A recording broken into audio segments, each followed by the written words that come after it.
Secondhand Lions, a novelization by John Whitman based off the screenplay by Tim McCanlys. Narrated here by Foster_reading.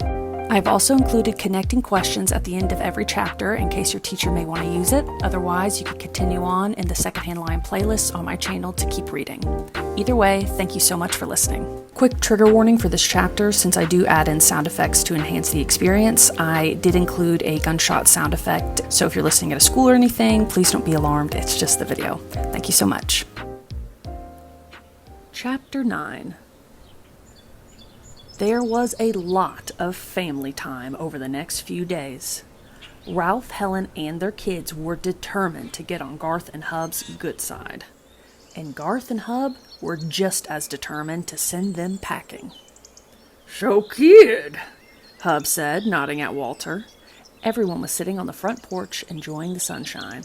"how's that root beer?" Walter gave his uncle a foamy smile. It was great. Then he swallowed. Ralph and Helen were giving him the evil eye. He slunk down in his rocking chair and pretended to be fascinated by an ant crawling on the wood beneath his feet. Wow. Out of the corner of his eye, he saw Helen nudge Ralph. Ralph cleared his throat.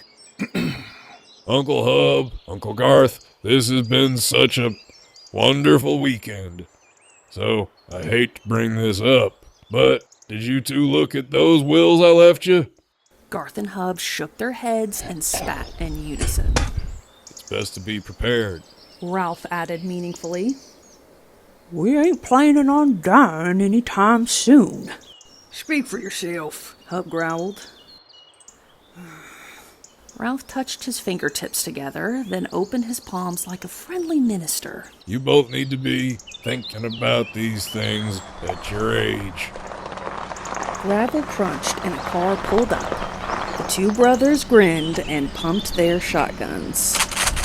The car door swung open and both men fired. The thunder of the shotguns scattered the evening quiet.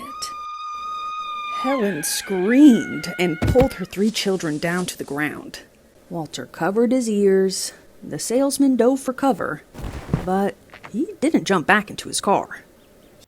He ran around the back and hid behind the trunk. He wasn't going anywhere. "Damn," Hub said. Garth squinted at the man. "this one's been here before." "Don't shoot!" The salesman called out. A white flag rose up from behind the car. "This is no ordinary salesman," Garth said, taken aback. "I'd like a challenge," said Hub. "Brothers McCann, The salesman said, staying out of sight. please, let's talk." "Come out where we could see ya," Hub called. He raised his shotgun hopefully. "Put down your guns. Then I'll come out." The salesman called. "This guy is good," Garth said admiringly. "Mm-hmm." Hub nodded. "I'll cover him. You sneak around from behind." Walter tugged at Hub's shirt. "What?" The old man snapped. Walter jumped back. "Why don't you see what he's selling?" "What the hell for?" Hub growled. "Maybe it's something you want to buy." That stopped them in their tracks. The thought had never occurred to them. And the relatives didn't want it to. Your uncles know better than to squander their money like that. Helen protested. She grabbed Walter and yanked him away. But what good is having all that money if you never spend any? Walter called out. It's no good to you after you're gone. Helen practically shrieked. If looks could kill, Walter would have died 1,000 deaths right there. Garth lowered his shotgun. "Could be. The kid has a point." Hub considered. "Tell you what, let's see what the man's selling. Then we shoot him." "Good plan."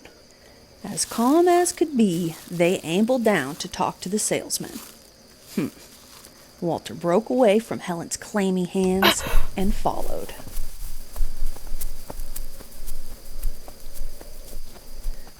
The salesman's name was Blinky Pincus. He had never sold anything to the McCann brothers, but all that, he told himself, was about to change. As the gunfire stopped, Blinky slowly, cautiously, peeked over the hood of his car. He saw the two old men coming toward him through the gloom. Their shotguns were held muzzles down, but their guards were up. This was still going to be a tough sell, but at least he wasn't under fire.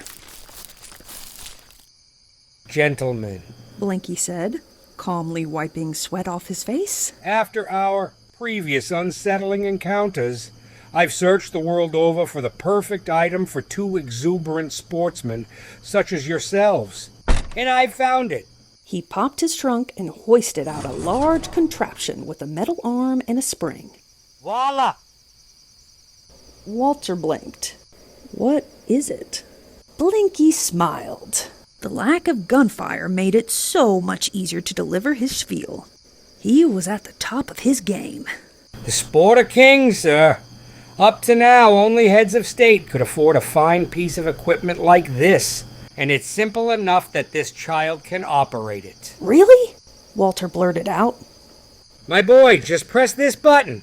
Walter did, and a powerful metal arm snapped forward, flinging a clay disc skyward.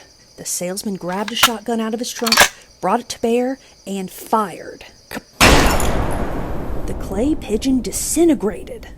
Wow! Walter yelled. Blinky beamed. The most powerful machine on the market, and very reasonably priced.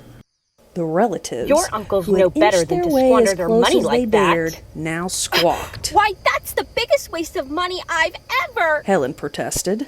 Ralph stomped his foot. Mister, you load up that contraption and get the hell out of... We'll take it. Hub interjected. And all the targets and ammunition you can get. Garth added. Oh, no, you don't. Helen shrieked. I won't have my children endangered by all this gun foolishness. Hub sneered. Then leave. Blinky watched as Garth pulled out a huge wad of cash from his pocket and peel off some very large bills. He didn't even bother to count them. He just stuffed them into Blinky's hand and bent down to study the skeet shooter. As he counted up his money, Blinky did not notice the relatives piling into the car or the hateful stares they cast backward, all aimed at the boy with the sad eyes.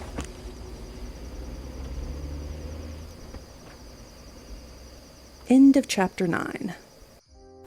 Thank you for reading with me today. If your teacher would like to listen to my connection questions for you to answer, continue listening. Otherwise, you can click on the next video on my Secondhand Lines playlist to continue reading on to the next chapter.